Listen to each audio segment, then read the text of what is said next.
Good morning class.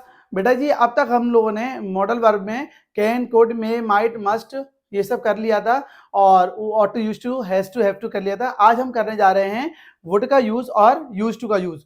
Use to बहुत ही ज्यादा use होता है। यूज टू का हम यूज करते हैं पास्ट की हैबिट के लिए। ठीक है बेटा, ये किसके लिए यूज करते हैं?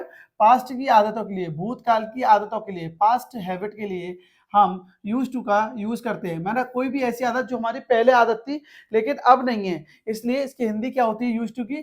करता था या करती थी। ठीक है बेटा, या करते थे। मतलब कोई भी ऐसी काम जो आप पहले करते थे लेकिन अब नहीं करते हैं, उसके लिए हम यूज टू लगाते हैं। ठीक है बेटा, दैट्स कॉल्ड पास्ट हैबिट। बेटा ये एग्जांपल देखना है इसका क्या है। जैसे मान लीजिए मैं सुबह टहलने जाता था। मैं सुबह टहलने टहलने जाया करता था जरूर आना चाहिए बेटा जी। अगर मैं ये बोल दूंगा मैं सुबह टहलने जाता था, तो सेकंड फॉर्म आएगी जाता था, ताती थी आता है तो। लेकिन मैं बोला मैं सुबह टहलने जाया करता था, तो हम यूज्ड टू लगाएंगे। ठीक है, मैं के लिए आई यूज्ड टू वॉक। मैं टहलने जाया करता था सुबह के लिए इन द मॉर्निंग। ठीक है, I used to walk in the morning. ठीक है बेटा जी, कोई भी पास्ट की आदत बतानी हो, जैसे आप लिखिए जरा कि मैं सीता लिख ली। सीता स्कूल जाया करती थी। सीता स्कूल मतलब अब नहीं जाती है। ठीक है, सीता स्कूल जाया करती थी। ठीक है बेटा, तो यहाँ पे इसकी इंग्लिश क्या बनेगी? सीता, ठीक है, used to go to school. ठीक है बेटा जी, मतलब कोई भी ऐसी जो पास्ट की आदत हो, स्कूल जाया करती थी हो या करता था हो, उसके लिए हम क्या लगाएंगे? Use to. बस इस बात को याद रखना। जैसे नहीं में भी, नेगेटिव में भी हो सकता है। राम झूठ बोला करता था। ठीक है, तो नहीं में बनाना केवल राम झूठ नहीं बोला करता था, तो राम ने एक नेगेटिव बना देते हैं, राम झूठ नहीं बोला करता था।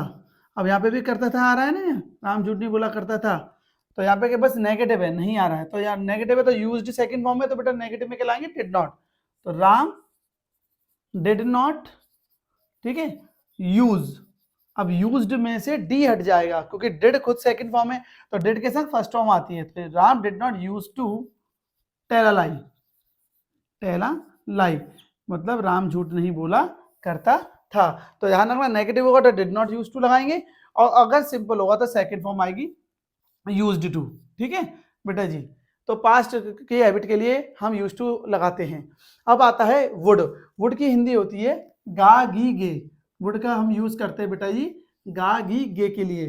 ट्रांसलेशन में बहुत ही इंपॉर्टेंट है और बहुत ही अच्छा यूज है। मैंने आपको बताया था थोड़ी संभावना हो, लिटिल पॉसिबिलिटी हो, तो हम मे लगाते हैं। ठीक है, मे या माइट। लेकिन कंफर्म पॉसिबिलिटी हो, स्ट्रॉन्ग पॉसिबिलिटी हो, तो हम वुड लगाते हैं। किसके लिए? Strong possibility. स्ट्रॉन्ग लिख लीजिए या बोल दीजिए कंफर्म हो, मतलब थोड़ी संभावना नहीं है, मोस्ट पॉसिबिलिटी है। ठीक है, स्ट्रॉन्ग पॉसिबिलिटी या मोस्ट पॉसिबिलिटी आप लिख लीजिएगा।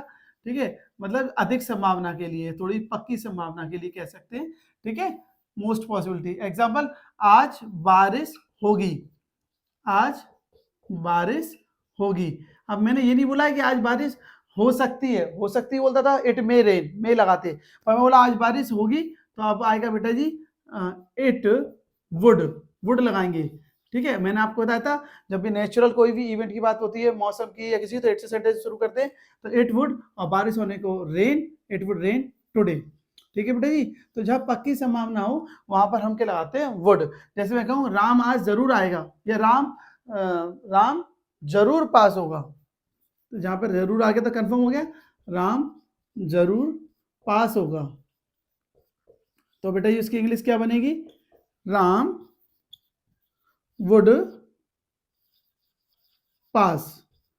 ये कंफर्म है इसलिए वुड लगा दिया हमने। ठीक है बेटा जी, और एक वुड का यूज हम करते हैं जब हम किसी को कुछ ऑफर करते हैं। ऑफर के लिए, क्या आप मेरे साथ खाना खाने चलोगे? क्या आप मेरे साथ खाना खाने चलोगे?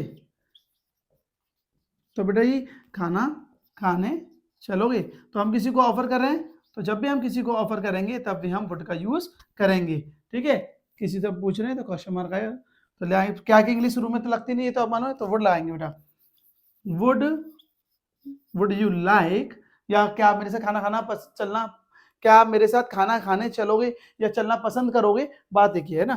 तो वुड यू लाइक छुपा होता है, would you like to have a dinner with me, would you like to have a dinner with me, क्या तुम मेरे साथ डिनर करोगे, क्या मेरे साथ खाना खाने चलोगे, चलना बोला है तो बेटे गो लगाना पड़ेगा। Would you like to go for a dinner with me, चलोगे क्या हटा के, अगर जैसे मान लो ये होता है क्या मेरे साथ खाना खाओगे, खाना खाओगे, ठीक है।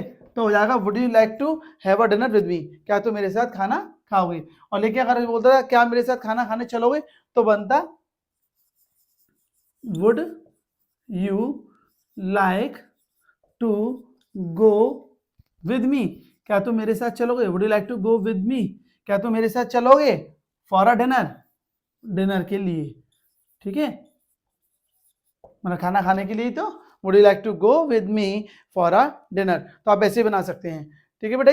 आई होप आपको है ना ऑफर के लिए समझ में आ गया होगा, ये बात याद रखना, वुड यू लाइक टू का यूज हम करते हैं ऑफर के लिए, तो जब भी अगर ऑफर होगा तो हम वुड लगाएंगे, पक्की बात होगी, संभावना होगी, तब भी हम वुड लगाएंगे, ठीक है बेटा। और यूज टू हम यूज करते हैं पास्ट की हैबिट के लिए। आई होप आपको ये समझ में आ गया होगा, तो बेटा ये प्लीज इसको नोट करिएगा, और क्योंकि आपके ट्रांसलेशन में बहुत हेल्पफुल होगा। And thank you, take the screenshot of it बेटा।